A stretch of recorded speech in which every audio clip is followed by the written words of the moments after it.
আমার বিয়ের পরপরই শাশুড়ি চাপ দিতে থাকে বাচ্চা নেওয়ার জন্য, কারণ আমার স্বামী তখন প্রবাসে থাকে।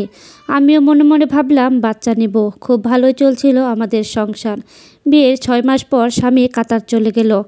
যতদিন স্বামী বাড়িতে ছিল ততদিন আমার শাশুড়ি কি অমায়িক ব্যবহার, যেন আমি তার মেয়ে। তারপর থেকেই শুরু হয় আসল কাহিনী। শুরু হয়ে গেল আমার সাথে খারাপ ব্যবহার। বুঝতেই পারছিলাম না একটা মানুষের কয়টা রূপ হতে পারে। আমি যখন 6 মাসের গর্ভবতী, তখন হঠাৎ করে আমার শাশুড়ি আমাকে ডাক্তারের কাছে নিয়ে যায়, এটা জানার জন্য যে আমার পেটে যে আসছে সে ছেলে কিনা মেয়ে। যখন ডাক্তার বলল আমার পেটে একজন মেয়ে বাবু, তখনই সে কত রাগ, আমাকে দেখে দাঁত কিরমির করছে। অনেক রাগ নিয়ে বাড়ি এসে অনেকটা চিৎকার চেঁচামেচি করে। তখন আমি বললাম এটা তো আল্লাহর দান, সেটা শাশুড়ি রাতেই আমার স্বামীকে কল দেয়। তখন কাতারে অনেক রাত। স্বামীকে কল দিয়ে সব কিছু বলে। স্বামী সব কিছু শুনে বলে এখন মেয়ে হয়েছে তাতে কি হয়েছে, সামনে হয়তো আল্লাহ চাইলে আর একটা ছেলে হবে।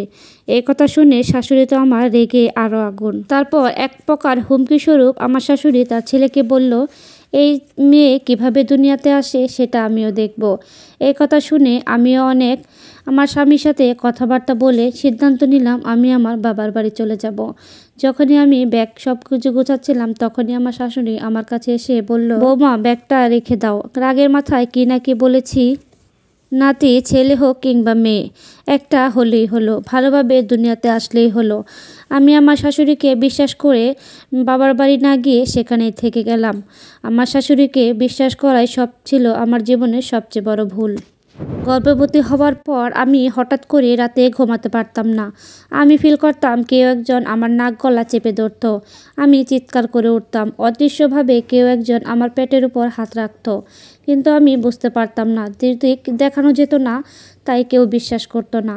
এক প্রকার জোর করে আমি বাবার বাড়ি চলে আসি। তারপরও সেই রকম অদৃশ্যভাবে কেউ যেন আমার আশেপাশে থাকতো। আমার তো কাউকেই দেখানো যেত না, তার জন্য কেউ বিশ্বাস করতো না। শরীরটা হঠাৎ খুবই খারাপ হয়ে গেল। ডাক্তার কাছে যাব নানান বাহানা চলে আসে, কোনোভাবে ডাক্তারের কাছে যেতে পারি না। তখনই আমার আম্মু বুঝতে পারে যে কোনো বদনজর আমার উপর পড়েছে। তখন একটা হুজুরকে নিয়ে আমার ঘরে ঢুকতেই তিনি বুঝতে পারেন কোনো এক অদৃশ্য মানুষের ছায়া। তিনি ছোড়া পরে ফু দিতেই কোনো এক কালো ধোঁয়ার মতো জানালা দিয়ে বের হয়ে গেল। তিনি বলল তোর শাশুড়ি তোকে কালো জাদু করেছে। হঠাৎ করে আমার পেটটা আস্তে আস্তে ফুলতে থাকে। একজন গর্ভবতী যেমন থাকে তার থেকে আমার পেট দ্বিগুণ হয়ে যায়। সবাই আমাকে দেখে ভয় পেত। মনে হতো ভিতরে কি যেন এক শক্তভাবে নড়াচড়া করছে। পায়ের নড়াচড়া স্পষ্টভাবে বোঝা যেত।